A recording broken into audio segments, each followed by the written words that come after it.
Okay, well, we are back at it, and I am super excited to have Kai McBride. You've never met, The Kai McBride. No, we met last night. I know. But never like in the flesh in person. but so. I mean, even like on Zoom or No. No, never.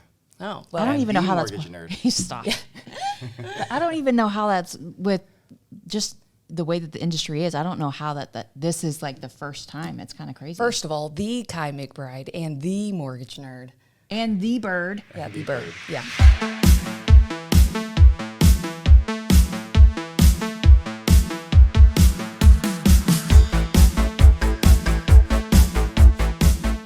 For those who may not know you, how would you introduce yourself? I know most people know Kai McBride, but if someone is listening and they've never heard of you or don't know you, Okay, I have a coaching company that specializes in the mortgage industry.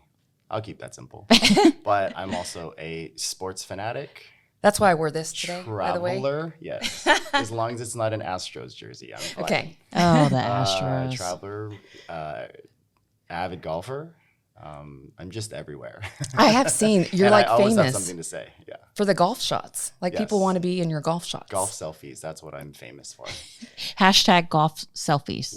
With people. Yeah. And lots I of go. fun. Yes, lots of fun. So when were you in, like, when did you start in the mortgage business? How did you get into it from an originator standpoint? So what's interesting is that we're going through a lot of turmoil, just like in the mortgage industry and in the economy, right? The national economy. I got into the mortgage industry because I was originally in the tech industry. And in 2001, when the tech industry crashed, it was hard to find even like a $40,000 job. And I worked at a title company in tech prior for about a year. And so I had a lot of loan officer friends. One of them, or two of them, was Tim Brahim and Bill Hillestead. No. Yes. So Bill Hillestead said, actually one of the clients that we had was a loan officer too. He said, you should do loans because when I was in tech, I was an AE. I did a lot of stuff. I programmed, I did networking, but I was going to ask you, when you say tech, like, were you a programmer? I was a programmer. Okay. I knew how to program apps and databases. I also did network because I was like an all-around specialist, right? But near the end, I was in it for 8 years, from like 92, like college, all the way to 2001. And I was an AE, so I was a rep. So my clients were like Disney, Salvation Army, Creative Artists Agency, Earthlink. Right? Wow. So I would go in and I would design programs. I would meet with all the executives. And so I had salesmanship to me. So my loan officer friend said, you should get into loans. I think you would be really good. Well, at the time I said, I'm barely making $3,000 a month. What do I have to lose? Right. And this was right during the refi boom too. So he said, look, and then I remember I asked him, I said, what do you think about this? I said, can I come work for you? Because you're like this accomplished loan originator. Tim said, I think it's actually a good idea. Why don't you work for him? Because it's a call center. He said, my belief is that you need to learn how to sell first. Far too many originators actually learn the technical loan side of the business. Interesting. When Okay. you need to learn to sell. Okay. And that's why I got 2 calls a day. They were incoming calls. And he said, just learn to sell and just bleed. That was the best piece of advice I ever got. Just bleed all over yourself. So I already went into the mentality that I was going to make mistakes. Right. 2 calls a day, 10 calls a week. And I was just bleeding all over myself, just trying little pitches, I'm watching Glengarry Glen Ross and Wall Street and trying to figure out little things. I'm buying sales books just to do sales. And that first year, just from the call center, I did 99 loans. And I know because I was one short of 100, right? And it was refis. But then I was also friends with Bill Hillestead, who was like the database guy. And he said, look, if you're going to do this, be smarter than everybody else. Track all of your leads. Wow. Put them in a database. And then what's going to happen is these guys, if they don't make a sale, they just walk away. You're going to follow up 2 weeks later, 1 month later, et cetera. And I did that in that call center for about 18 months. And then one day, and the refi boom went until about 2006-ish. Yeah. 2004, actually like 2003, I said, you know what? I think that I can't depend on these calls anymore. I want to build a real mortgage business. And so that's when I went to go work for a broker shop. I took my database because at the time they didn't really understand the value of databases. Yeah, That's crazy. They it's didn't not even- like what it is No, today. they didn't even have a database. It's not like I was putting it into their database. I was the only one keeping any names. Yeah.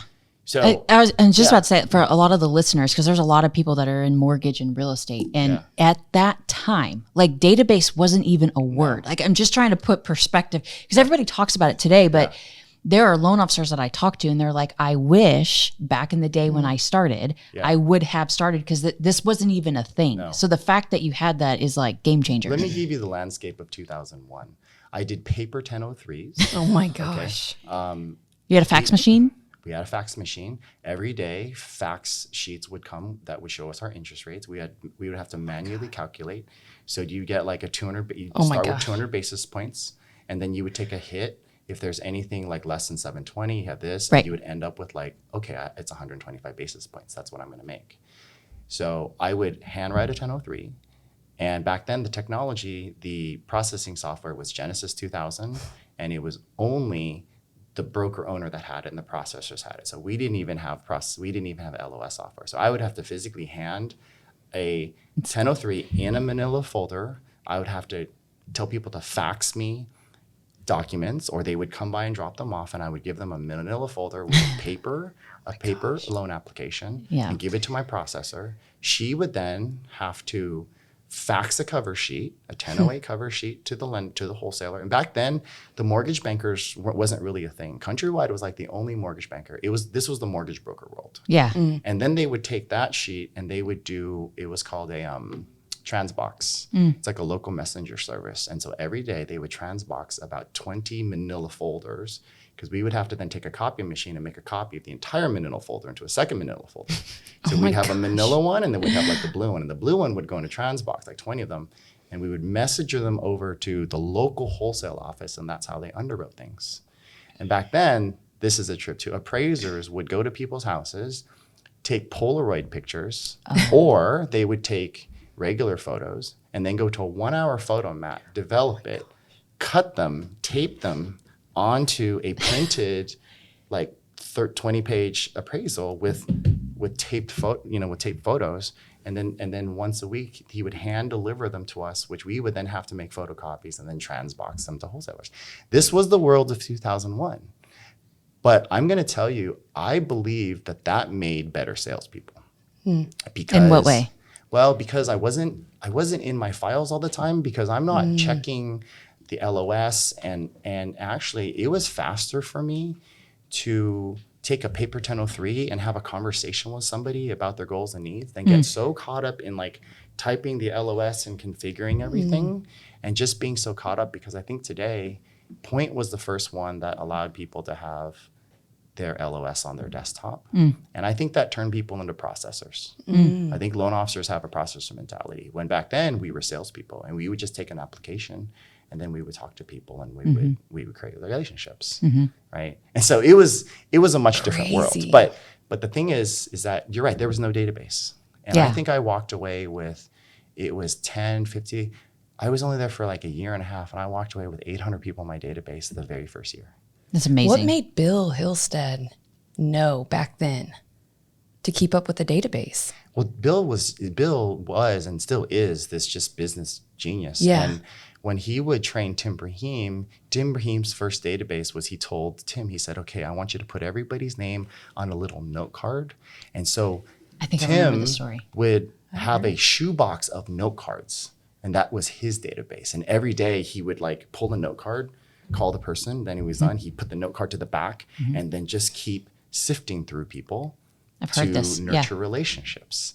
And our mentality, we had a very, very simple slogan. It was, you only have 2 jobs in business: build a database and nurture your database. And if you do those 2 things, you'll always have business. That's what Bill still says that. Right. I was going to say, and that would hold true. Would you say that would hold true today? Absolutely. So I have something in my coaching I call people have the leaky bucket syndrome, where you're focused so much on putting water in the bucket, you don't realize that all your database contacts that you don't stay in touch with are leaking out of the bucket and they're going someplace else. So there's database math, right?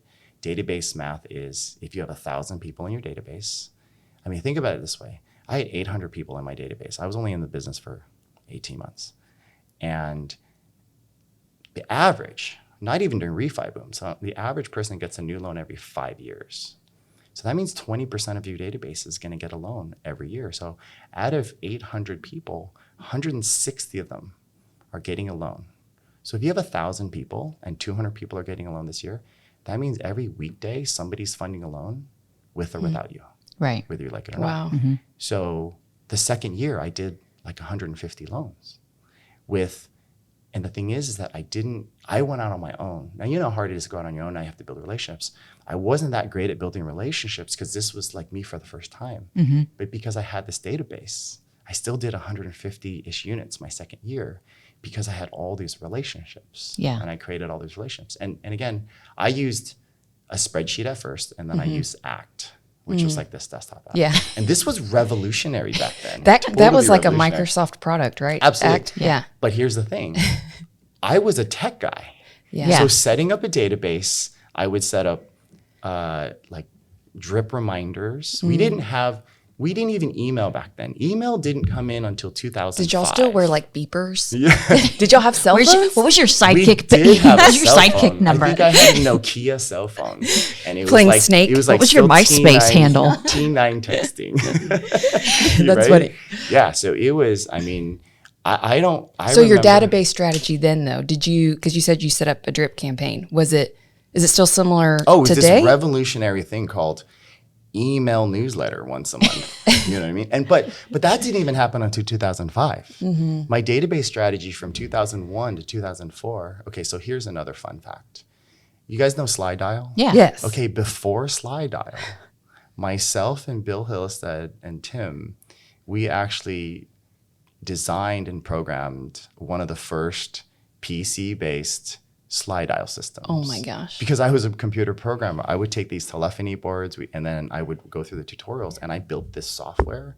It was called This the is Voice so Relay nerdy. I'm Communication. loving it. It's This is so like super nerdy. so nerdy. It's so nerdy. So what we would do is and this was before the call list. You can't do this today. This is before the call list. So I worked at a title company. So I called title companies and we'd load names into the software and it would call and it would just leave voicemails. And it would just So tell brilliant. people about the rate drops and everything. This was before the call list. I can't do this today publicly, but Yeah. but I would put it to my database.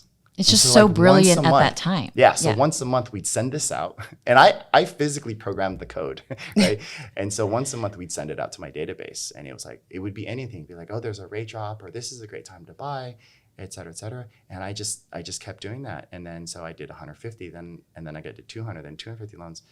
And I wasn't, so fun fact too, I'm a tech introverted, like 29-year-old at the time, roughly.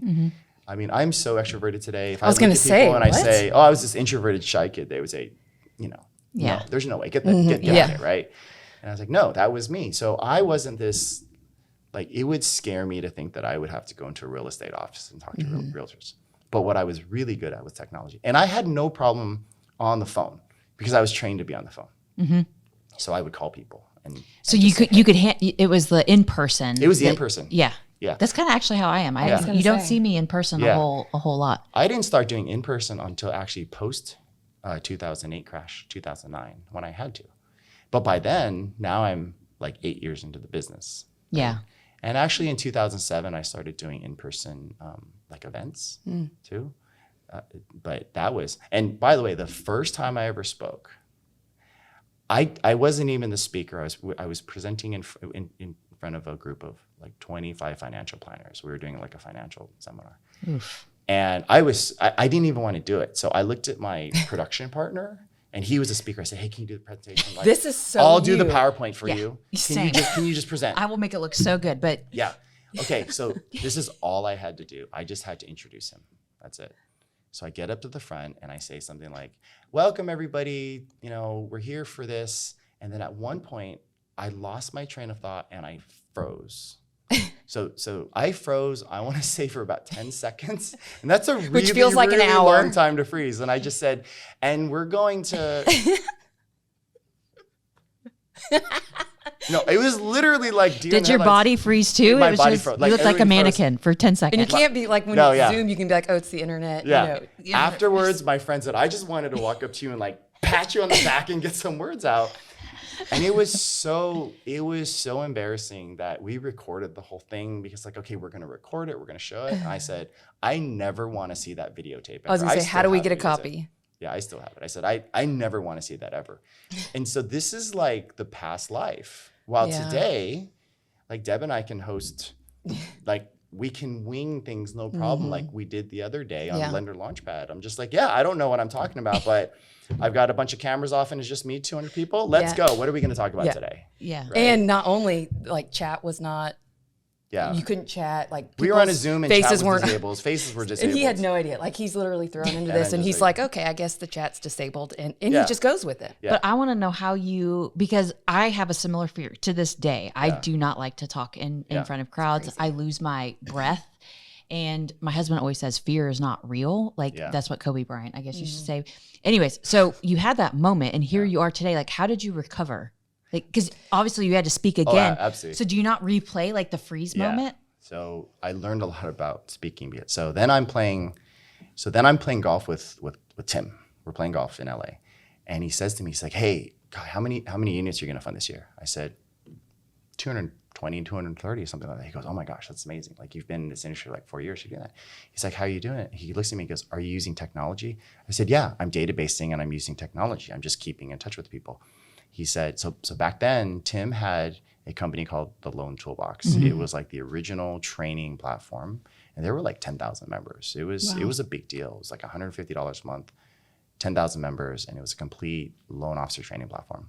So he said, could I interview you? I said, sure. So that was the first time I was ever like a guest. And it wasn't a podcast. It was just an interview that we had to upload and people had to watch it. Where did y'all upload it? To the site. Oh, okay. There was no there. Yeah, it was to the custom website. There was no there was YouTube, but wasn't like what it is. It just went to the site. So you would log in and you would see you would listen. There was no live yet because we didn't have the bandwidth for video back then. This was like 2005.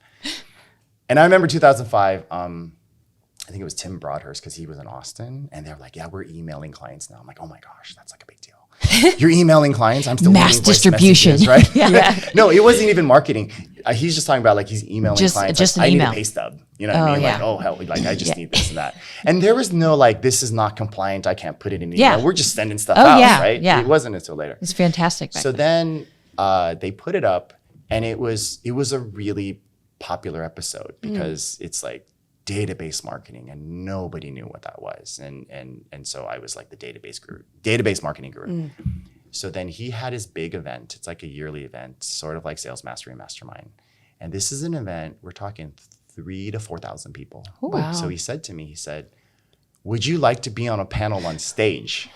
And I said, sure. And every time I say yes to things, when I come home, I just have like this pit to go like, that oh my is gosh, so like you. this is gonna be, right? How am I going to get out of this? How am I going to get my sister to do it for me? It gets even worse for me. So then I meet Dave Savage for the first time. And back then, Mortgage Coach was this PC app. You would install it, and it was basically TCAs. And me being me, and now I'm 5 years in the industry, and if you know me, I'm kind of outspoken. So I look at Dave and I said, Dave, I love your Mortgage Coach tool. It's a really good sales tool. And I said, but you know what you're totally missing out on? Like, you're totally missing on the boat. He said, what are you talking? He's like looking at me like, who's this kid? Yeah. And I said, it's really good for marketing too.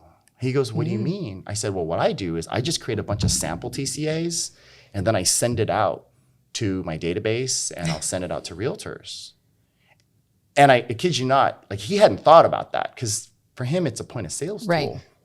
So fast forward about a year later, he actually created a module called the Mortgage Coach Marketing Machine, where Mortgage Coach would spit out PDFs, like sample PDFs, and it was like my based on my templates, because I gave him the idea to actually turn Mortgage Coach into a marketing tool. Yeah. Like now, if you have like, let's say you want to explain to somebody what's the difference between a permanent and 2-1 buy down. Yeah, you can talk to a client about that, but why not make a Mortgage Coach video and send it out to each one of your realtors to educate them? Right. That's the technology today. Or what Deborah would say, put it on social media. Right. But people weren't doing that then. Yeah. It was all point of sale. So I said, well, you should do it for marketing. So then he looks at me and he says, hey, so I heard you're going to be one of the panelists at Business Plan 2007. He says, would you like to speak at my Mortgage Coach pre-event? Oh. I was like, yeah. It's still pitted in my stomach. So I said, I cannot freeze on stage. So I started reading speaking books, and I learned how to do openers and framing, and I even had to close. And I built this PowerPoint. This is what I was known for too, building like these really like elaborate PowerPoints with like a lot of graphics and everything. And like transitions. Yeah, and I had a graphics guy, so I would like do the PowerPoint, and then he would just Spice it up. The JPEGs were like beautiful, like everything. And then I knew how to animate them, so it would look like they were moving and everything. It's so funny. So then what I did was I created a speech, and then I memorized it word for word. I said, I'm not forgetting it. I don't want to leave anything to chance. I did a 30-minute presentation and a 40-minute presentation. Wow. 2 presentations, completely memorized word for word, because there was no way. And to be honest with you, a lot of professional speakers and comedians, or most of them, do that. We don't. I like winging it a little bit more just because of my knowledge, but that's really a great way to do it. So then I remember I spoke at Mortgage Coach, and I was like the second speaker, and everybody there, they're like a panelist, you know, they maybe had a slide or something. Again, this is 2006. I was the first one with this full PowerPoint presentation. If you actually Google Kai McBride, it's Kai McBride quarterly credit analysis. It's like one of my first Mortgage Coach videos Okay, ever. we're gonna have to pull that up. Anyway, so that pre-show was 150 people. And I remember I'm speaking, and this is the funny thing about speaking. If you're speaking for the first time, you don't realize this. As I'm looking to the audience, everybody's just dead quiet and looking at me with dead eyes like this. And in my head, I'm thinking, nobody's enjoying this. Like nobody's enjoying this. Not realizing as a public speaker, they're just captivated. Right. They're completely captivated. So when I was done, I did my closing, and I said, you know, it was like a Milton Berle quote. I said, if opportunity doesn't knock, just build your own door, right? And I closed with that. And when I was done, Ron and Dylan, and they just stand up to kind of start this ovation. And I thought they did it to like get the crowd to do it, if that makes sense. They just did it because they were excited. The whole crowd to get a standing ovation. I just, whatever. And I walk out, and I'm thinking to myself, that was so horrible.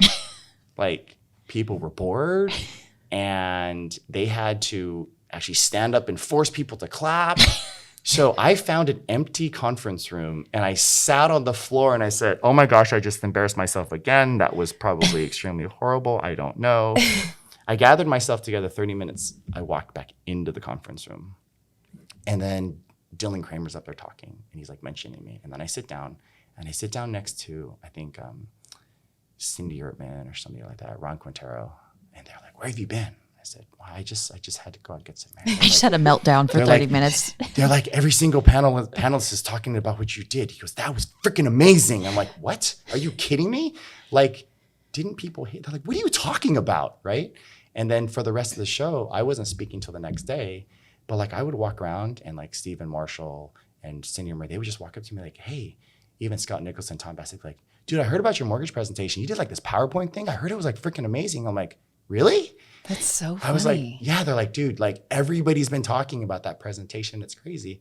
And then I did the same thing on stage, 3,500 people the next day.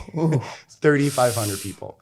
But I would literally poop in my pants. Like poop would be coming down my leg on the stage. Lovely. And this is the next experience. If you're on a stage with 3,500 people, you can't even see the stage. It's just lights. Yeah. It just looks pitch black out there. But one of my things was just the technology. So I remember in the middle of my presentation, Tim goes, can you just pause for a second? And I go, oh shit, what did I do? And he goes, can we just pause and say, isn't this the most beautiful PowerPoint we've ever seen in our lives? This is amazing. And that was like my thing, like doing beautiful PowerPoints, right? Yeah. And then I just kept going. And then I got another, standing ovation. And I remember after that, we went to dinner at the steak restaurant, and everybody's like, where did you come from? Like, what is going on? And I said, I don't know. I froze on stage like a month ago in front of 20 people. Yeah. I don't know. I just said that I'm one of those people that if you kick me down, I'm going to come back not swinging, I'm going to come back with like an AK-47 and an AR-15. I'm just going to I come love in that. back and obliterate you. Yeah. You know? And that's what it was. Wow. And this is like the This entire. is impressive. Oh yeah, this is. But there have been times. I mean, even as much as I learned, there have been times that I've tried to wing it, or I didn't have my notes right, and I've messed up presentations. But it's like PTSD. I go back to that moment, and I'm like, oh my gosh, like I can't do that anymore. You know. Oh my gosh. But yeah, that was. So there was the database thing. There was that, and then I became like the database person for a long time. And then it wasn't until 2008 the market crashes, and I said, man, now I need to go out. I should go out and meet realtors. You know, but to be truthful, I love 2009 because it was a different market. Rates were 7.5%, but we still had inventory, and the economy. We weren't dealing with this type of inflation. So I was going to ask you, how would you? So the fact that you've been through 2008, like not just like I got started in 2008, so I don't have. It was in it for 6 months. How would you compare this market and how loan officers are feeling in this moment in this market compared to maybe the 2008, 2009? Yeah, completely different markets. The real difference. By the way, I'm now, so this is like 8 years later. I'm probably 37 years old. So I've now been through 2 crashes in my life, a tech crash. And so when the 2008 crash happened, I said, I am not going to let this be the demise of me. I left the tech industry. I said, I'm not leaving the mortgage industry. I'm staying. But here's the big difference. This market is harder. It's harder, but it's not harder because of the economic financial reasons. It's harder for a different reason, which a lot of people don't understand. It's that we have only 25% of the construction of 10 years ago. So instead of an average of 20 million homes being constructed a year, it's 5 million homes. We also have a millennial buying base, which is 85 million. There's 85 million millennials that make up a 10-year span of millennials. Generation X, which was my generation that bought 10 to 15 years ago, we were only 50 million. So there's 35 million more home buyers. I mean, millennials are now 40 years old, right? So they're between 30 and 40. So you have 35 million more in the buyer market, plus 25% of new construction inventory. So it's causing an inventory problem. Yeah. The reason why there's not enough home sales right now, and also we didn't have inflation back then. We're in a post-pandemic inflation. People are still, there are people that really still haven't recovered and gone back into their lives. And then the millennial generation is really interesting because the millennial generation is, I hear a lot of different angles. Some people say the millennials were coddled a little bit, but some of them say, well, there's really not a lot of job opportunities before.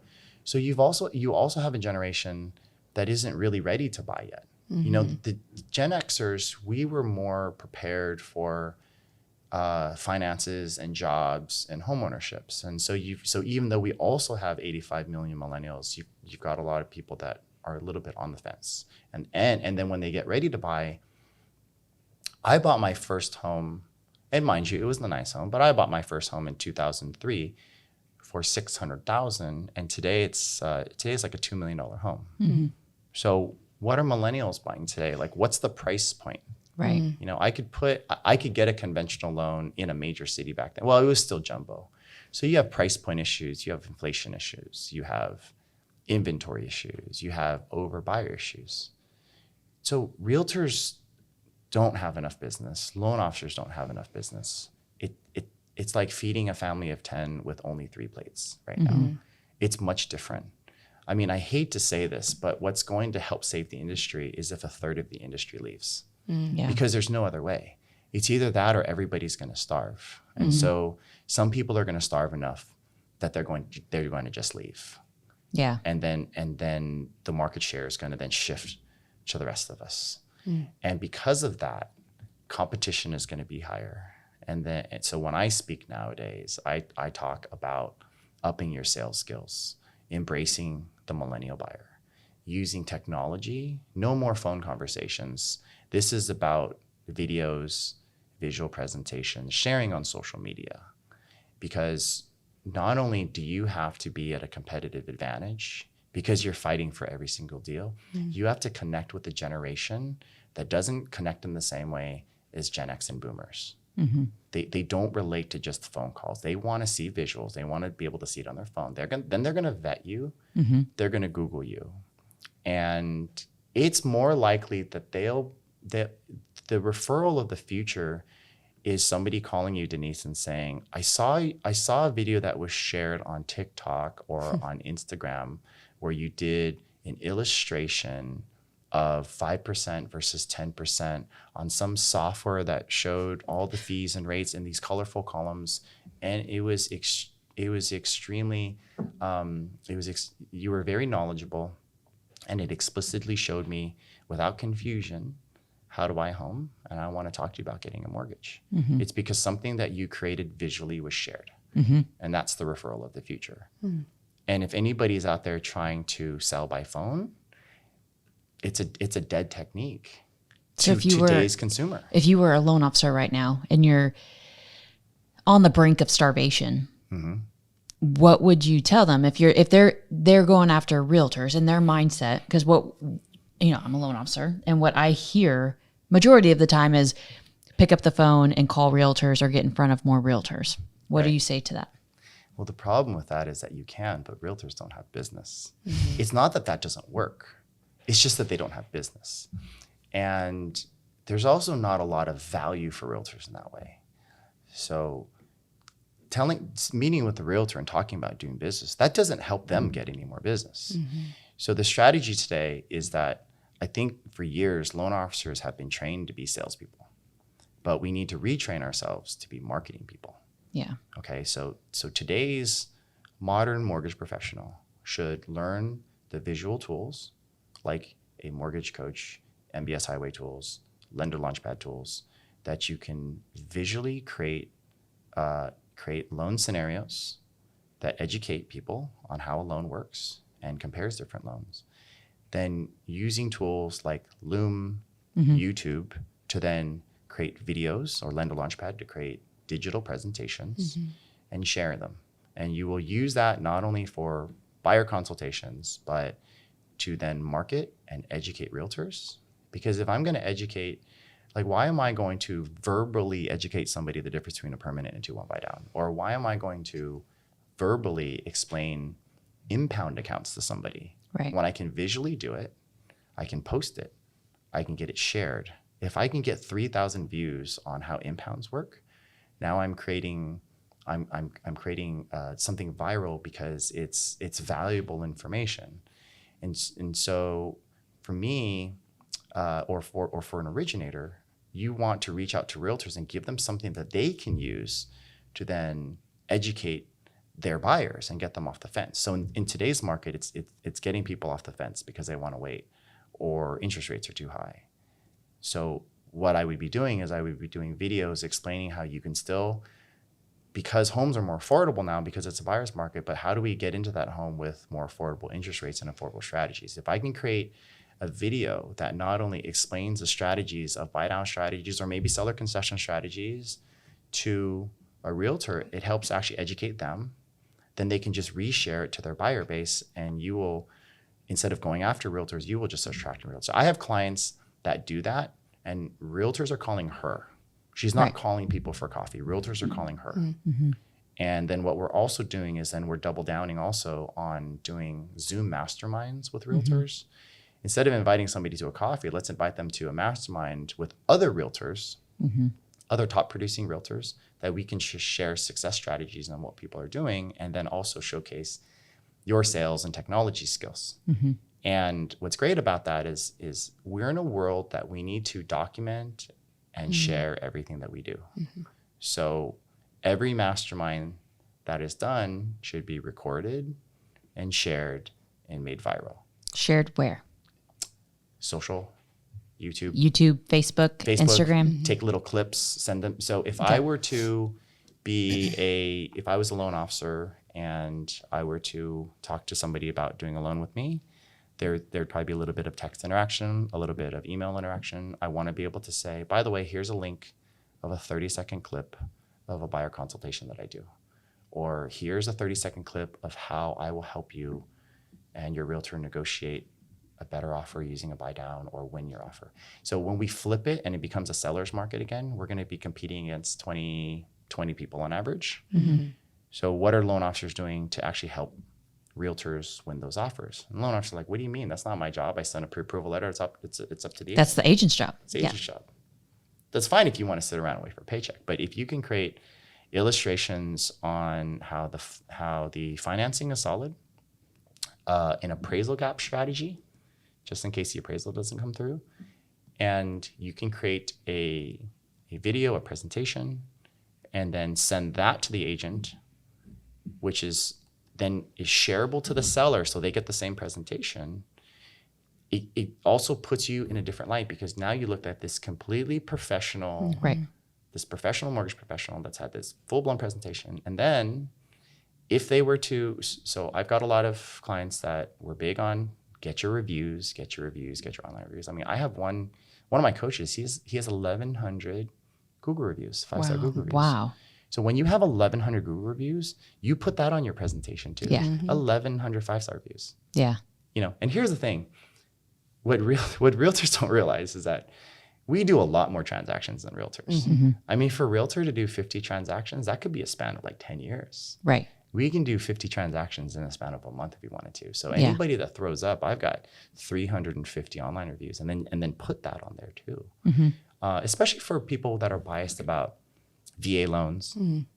VA loans don't close. But if your branding is like, not only do I do VA loans well, I'm a VA loan specialist and I closed 200 last year on time, then you have a higher chance of getting that offer accepted. In a market where everyone's saying you can't get a VA loan closed. Correct. But if I'm a VA loan specialist with 700 5-star reviews, and I will blatantly put, I've closed 250 this year on time with references of realtors to call, then I'm going to get the deal.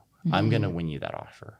Yeah. And so when somebody says, but the credit union is offering 0.25% less, and I'll say that's irrelevant because the credit union is not going to help you win the house. Right. If you really want to help me win the house, if you want to refinance with the credit union later, that's fine. But you're not going to win the house with the credit union. As a matter of fact, listing agents are programmed to not accept offers from big banks, credit unions, and online lenders. That's the fact. Yeah. Mortgage professionals win. Right? And I love this because it's like my whole tech background coming back, but we're just switching into a different generation. And I tell people all the time, you think this is a millennial thing? Generation Z is scary. Yeah. They're scary. Like my kids, like this podcast, they could do this with 2 iPhones and a flashlight. You know what I mean? In 4K. No offense, producer, but they will. And they'll edit it on their phone. The flashlight is on and you the know phone. what? It'll be put up by like 2 p.m. today. Yeah. So And true. have 100,000 views. Yeah. It'll be shared all over social I mean, media. kids today, they're like my son watches other kids open toys. Like they get toys in from Amazon. All he's doing is watching somebody open a a toy. Play-Doh.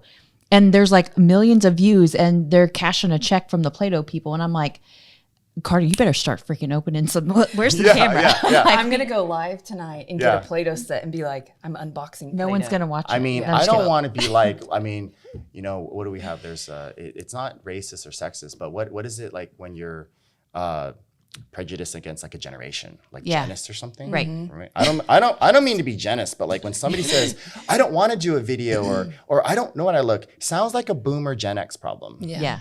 And a half millennial problem because Gen Z doesn't care. Yeah. And that's why they're scary because when Gen Z comes out and they're going to be, if you're a loan officer and a Gen Z loan officer comes and you tell them to make a video, they'll just go, fine, I'll make 20 tonight. Right. Yeah. I'll post all over tonight. Yeah. Technology, is there an app for that? Because I'll create that all day long and I'll share it and I'll syndicate it across 10 social networks. Yeah. And I've created a lead funnel already. Yeah. Right? It is mind blowing to me that there are still loan officers and realtors out today. It's 2022. Like I was building up my video library because if I have to explain at the time, one of my most popular videos was how to review a HUD. Yeah. And it's like at some point you have to get tired of explaining Right. the same stuff over and over, that it's just the power of one timing, but visually. So in my mind, it's like it's the end of 2022. And if you are still believing the narrative that I just don't like the way that I look or I don't like the way that I sound, I don't know I feel like you might be a starving. Yeah. See, I don't mean that to laugh, but I feel like you better get over that real quick. Well, that's because I think the older generation comes from a polished generation. Yeah. Yes. We come from film. We come from television. So we think everything needs to be polished. You know, it's like suits and makeup and everything else. But the newer generation, they're just put a phone in front of your face and let's just do a casual video. T-shirt, backwards hat. They don't care. No, t-shirts, backwards hat. They don't even care if they have makeup on anymore. Yeah. You know? So There's a filter for that. They're less concerned about filters. There's actually a thing like against filters, like no filter, no filter, no filter. And so that's what they're doing. They're doing no filter marketing, no filter marketing, no filter videos. Yeah. And so they just got over themselves. The YouTube generation is a lot more casual. And so they're going to be a lot faster. They're going to be a lot faster to implement than we are because we want everything polished, but that's not the production anymore. Yeah. Right. It's not and you know, it's interesting. Somebody asked me in the audience yesterday, but the other thing too is that it's a story that we tell ourselves. And there's a chart that I always pull up. If you pull up innovation adoption chart, it's a bell curve. The innovators and the early adopters, they're on the left of the bell curve. Then there's like this huge gap, this huge chasm. Then you have the majority adopters, the late adopters, and the skeptics. The reality of it is that the people that aren't adopting video, that's not the only thing they're not adopting. Of course. They're not adopting a lot of things because they're the skeptics and they're the late majority. So there's a direct correlation between how much on the left you are in terms of early adoption and innovation with your success and your ability to succeed. Because the people on the right side, they're still saying, well, is Instagram any good? It's like, what are you talking about? Like some people still don't even want to text to do conversations. There's still some loan officers that don't want to do online applications. They're adamant about doing it over the phone. And I'm like, if I have to talk to if I was a consumer and I had to talk to you to do that, I'm moving on to the next person because I'd rather talk to you after, but I don't want the initial, let's get all the boring stuff out, you know? And then, but there are still some loan officers to this day that are like, nope, I do not want to do an online application. I'm only going to do it by phone. Yeah. And that's a generation gap. That's a boomer Generation X. They're just still stuck in those ways. How do you get unstuck? You know what's funny? Coaching. You know what's funny? I mean, I have a lot of friends that are like 50 years old, and I look at them sometimes and I say, can we listen to music that was made after 2000? Because I'm tired of listening to Prince and like U2 and everything again. Like they've made music after that. And the reality is that some people are really, really stuck in their ways. And you know what? But that's what happens in generations. Yeah. Because like when we were young, you know, our parents were yelling at us because we were listening to heavy metal and they're like, this is trash. Yeah. But now we're the same way. Yes. But I think that I'm hoping that as generations go, they'll tend to be more right. Yeah. I mean, I took my daughter to Harry Styles concert, and I thought it was great because I listened to. I've actually been to concerts with my daughter without knowing. So we both bought tickets to Chris Brown and Post Malone without the other one knowing, going to the same concert. And when I found that out, I looked at my daughter and said, "I'll just pick you up. We'll go. Yeah. Let's go together. We're gonna go together." Right. Well, it's kind of like when Elvis Presley was out there and he was shaking his hips, and you know that was so the generation back then was like, you can't do that. Right. You can't move like that. Right. I mean, now look at the entertainment. But I refuse to get old.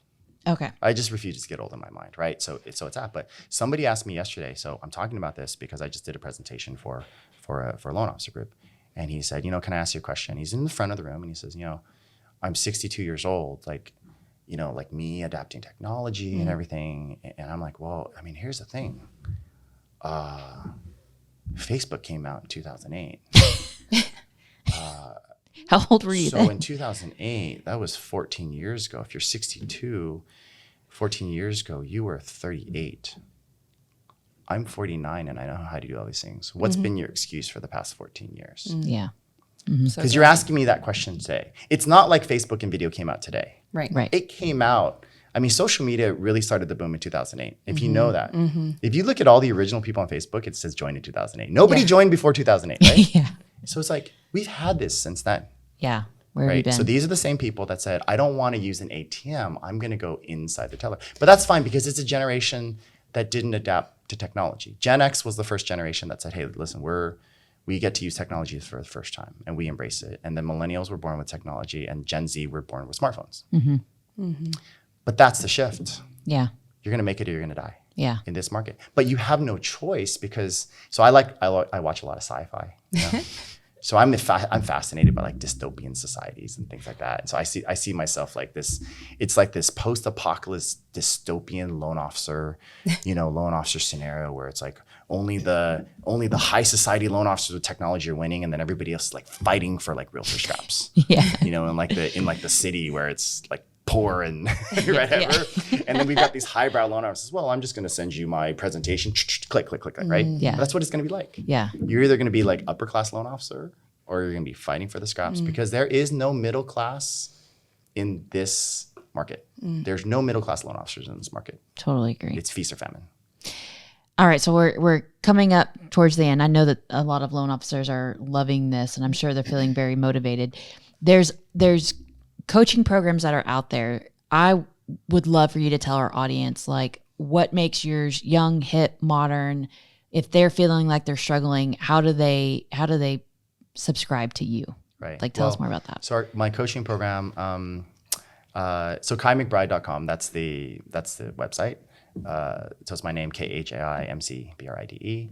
And so what's unique about our coaching program is two things. Number one is that we want to build the modern mortgage professional. So we focus a lot on technology, presentation skills, but also systems, team building, and databasing. We want more referrals. We want to pull through on the database. We want you to pull your database. We want you to be good leaders, be good, so we even help with things like how to write an ad, how to hire people, how to train them, things like that. So it's also the systems part. I mean, this marketing stuff is sort of like the turn, but I've been coaching for 13 years, and a lot of the base is still the foundational parts of the business. What we are not is we are not a coaching company that is a sales coaching company where I'm going to sit there and say, okay, you're going to make a list of 100 people, you're going to call 10 people a day, and I'm going to keep you accountable, and I'm going to yell at you if you don't make it. Because that's a sales coaching company. We're not a sales coaching company. We're here to help people build businesses, build structure. You've been in the business for how long, Denise? Since technically 2012, 10 years. 10 years? Yeah. Does it feel like 10 years or No. 1 month, 120 times? Right? Because in a sales job, your month just repeats over and over. Your day It's like is Groundhog the same Day. thing. It's Groundhog Day. It's like I'm making my calls, I go to sleep, I make my calls, I fund some loans, I start over. I fund some loans, I start over.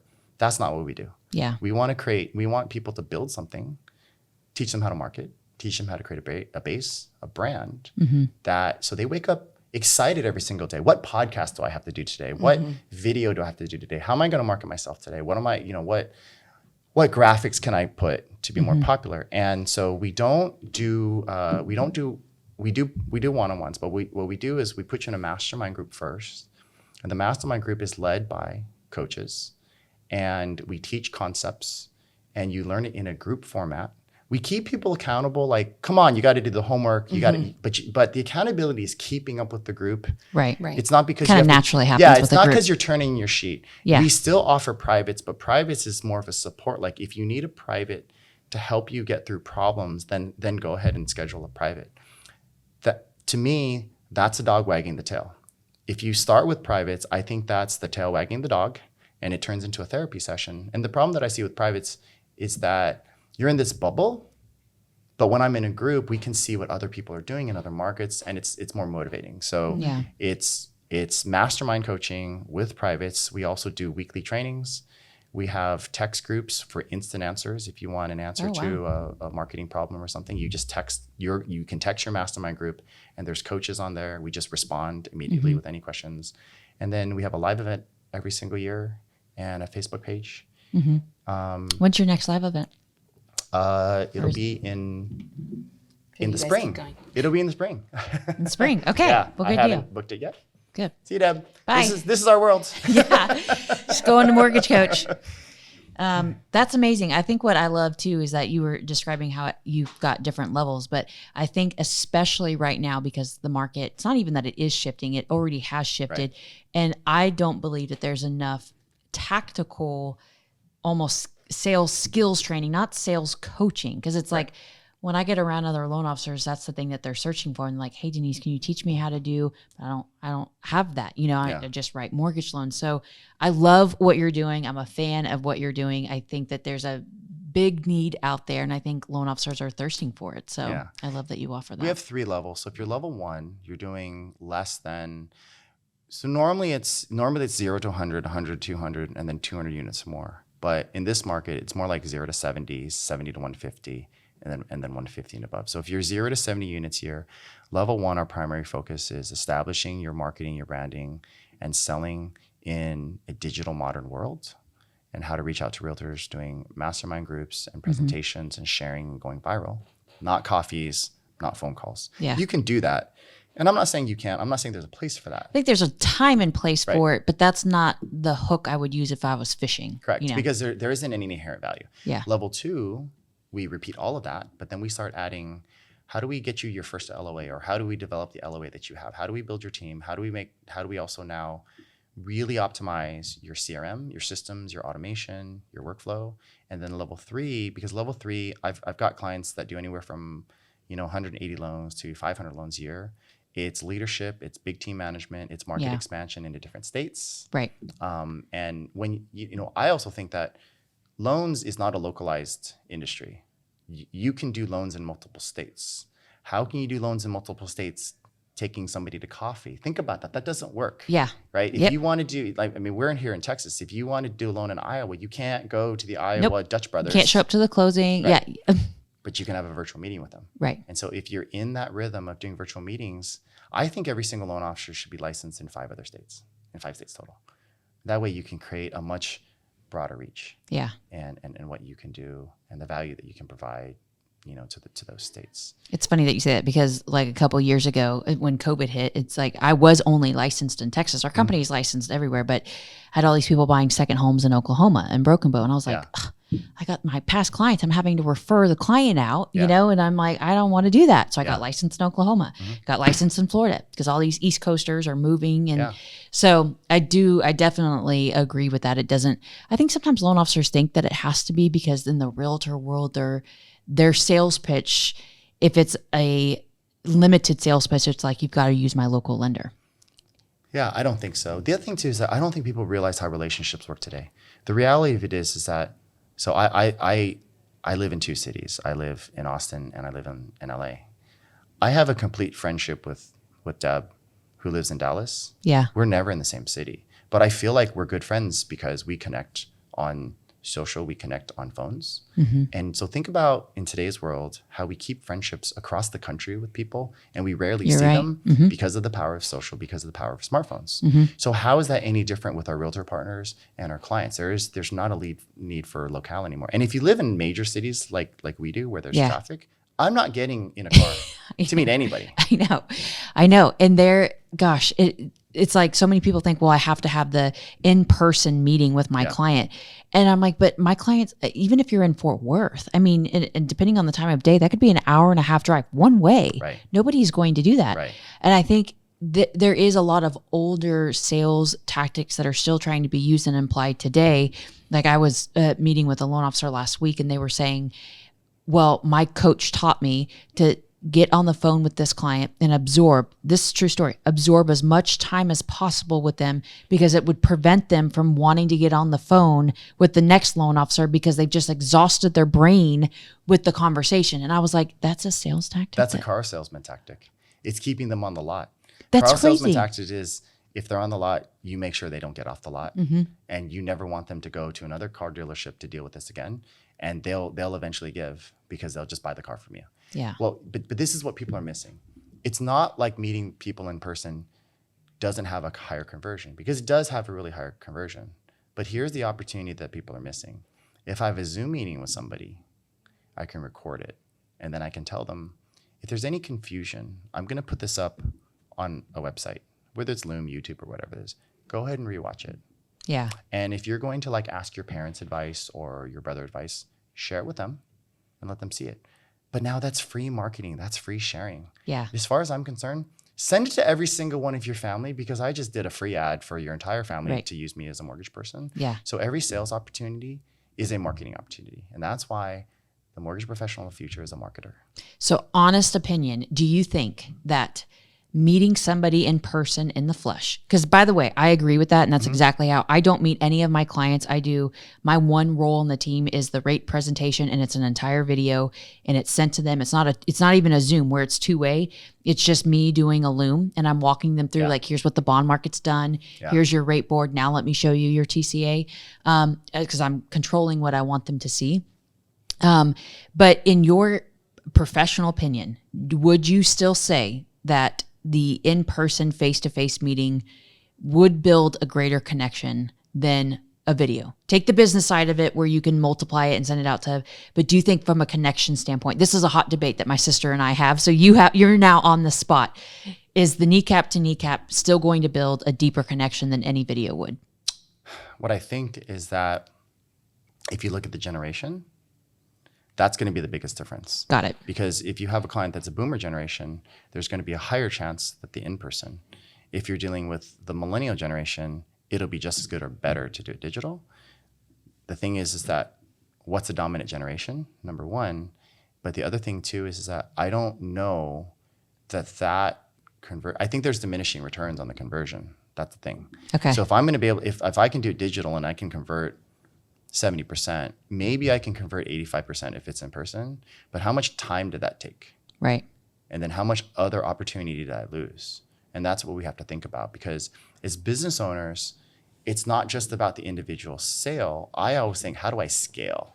It's the multiplier. And scaling doesn't happen if I'm taking 2 hours in meetings. Scaling doesn't happen if I can't repurpose content and market, because I actually lost the marketing opportunity. So I always think about scaling. So there's diminishing returns in numbers. I think when you have a case by case, okay, yeah, there's a 15% higher return, but it's like, okay, but it's 1-to-1. But that's 1-to-1. I'm going to go 5 times more of that doing something else. Love that. Yeah. Right. Love that. And I actually learned that a lot from Bill Hillestead, who said, when you start going from 10 units a month to 25 units a month, you're going to have a fallout rate. I said, what? He says, yeah, you're gonna have like a 10% fallout rate and just get used to it. That's what happens in mass production. And I'm not saying that we should not focus on quality, but it's an acceptable tolerance rate. Right. When you try to scale. And then people say, and then there's so much debate about quality. It's like, listen, I'd still rather help 400 homeowners with the intention and with the good knowledge than help 100, because I have to be perfect at everything that only appeases my ego. Right. Nothing else. Yeah. So that's how I see it. Yeah. I love that. All right. Well, how we end our podcast every single time is we ask everybody one question, and it's, what was in your life, doesn't matter if it was 10 years old or last week, but what would you say is a major setback in your life that actually created a big comeback for you? Besides me getting embarrassed about speaking. Yes. Cause I know that one, but yeah, besides that. It could be business, non-business. Yeah, I mean, I can think of a few examples. I think the crash made a difference too, because after the crash, the 2008 crash or the tech crash? Okay. The 2008 crash. After the 2008 crash, I needed a little bit of break, and then so my family was myself, my sister, and my mom. We went back to Vietnam, my home country, for the first time in our lives. And there's something about going to a third world country that really puts your life into perspective about like how a little bit to a combination of entitlement and things we take for granted and everything in this hustle and bustle of like first world United States, and coming back and being at a place that's more humble and grateful and just really appreciating all the things in your life that are important, and quality and everything else. And that's from a setback. I mean, another setback, just because even the first crash in 2001, I remember 2001, I didn't have a job, so I would just go surfing every single day. And it's just, there's something about, this is what life is about. Surfing's free. I'm just hanging out with my best friend. It's like, life isn't always about careers and money and how many followers do I have, and am I driving a nice car, and do the Jones like me or not? It's like being out there on a surfboard or being in a third world country and really embracing your origin. And then also, the other setback story is when I froze on stage. Yeah. But sometimes people just need a reset of perspective. I think that's important. And sometimes those setbacks, like the crashes and such, it's like sometimes it's like that's just what you needed. You needed that little pause, reset, humbling almost. And then it just, hopefully you get back up and it creates that comeback for you. And one more example, and I think just because it's so prominent, a lot of people don't talk about it, but I got divorced in 2011. But that doesn't mean like your dreams and everything is over. I think the people that we've become, who I've become after that, I learned a lot more about myself, and actually I spend more time with my kids because of that. Because like when I was married, and it's just like, oh, I'm just gonna come home and whatever. Yeah. But You something normalize about so being, much. so I tell people I'm a full-time, part-time dad. Because when I have my kids 3 days a week, it's like just me and my kids. Yeah. And so I think that I've been able to focus a lot more on being a good parent too. And so there's always another side of the light in life. And I've been able to experience all those things where you look at somebody like, which is supposed to be devastating, like divorce. Yeah. But then you create something different out of that. I demonstrated to my kids that I still have respect for my ex-wife, and we're still, we still have like a great relationship, and that teaches my kids like you can still respect people and not walk away as if it was a dumpster fire. Yeah. A relationship can end and it doesn't mean that it has to be. Yeah. That part of the relationship ends. The romantic part ends. Right. But the family part doesn't end. Right. And the love doesn't end. Yeah. Right. And that's what, the whole reason why Deborah and I, we created this podcast is like legends like you in the business.